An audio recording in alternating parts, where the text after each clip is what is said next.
Hello mga kama, mga kachika. Magbibigay ako ng konting chika sa inyo ha. Konting update lang. Ito ay tungkol kay Bea Alonzo at kay Dominic Roque. Bea Alonzo, lumalamig na nga ba ang kanyang karir? Bakit naman? Alam naman natin na napakasikat ni Bea Alonzo, di ba?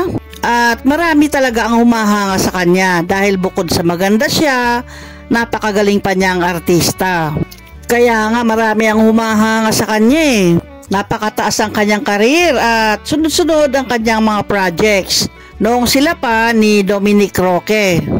Pero tila nagbago ang takbo ng kanyang karir simula noong naghiwalay na sila ni Dominic Roque. Ramdam na ramdam ang paglamig ng kanyang karera.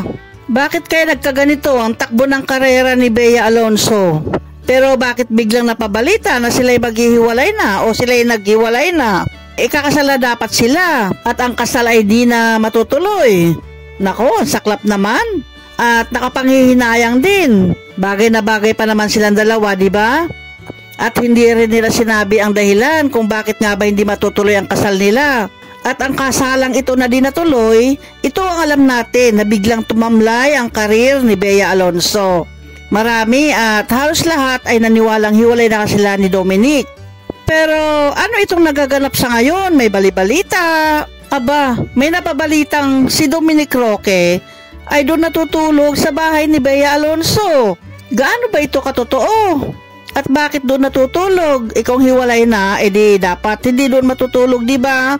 Mukhang may something na nangyayari. At dahil doon natutulog minsan sa bahay ni Bea Alonzo, ay di ibig sabihin hindi pa sila hiwalay niyan. Sila pa rin yan. Ano naman kaya ang nangyari noon? Na napabalitang hiwalay na sila, hindi ba tutuloy ang kasal, ganon?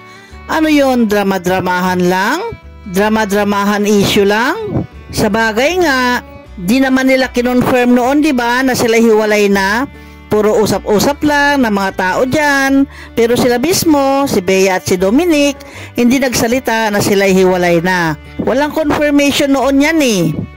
Ayan mga kaama, mga kachika, ang nagaganap ngayon sa buhay ni Bea at ni Dominic. Abangan na lang natin ang kanilang pagsasalita. Kung ano ba talaga ang score ng relasyon nilang dalawa. Hanggang sa muli mga kachika. Bye-bye!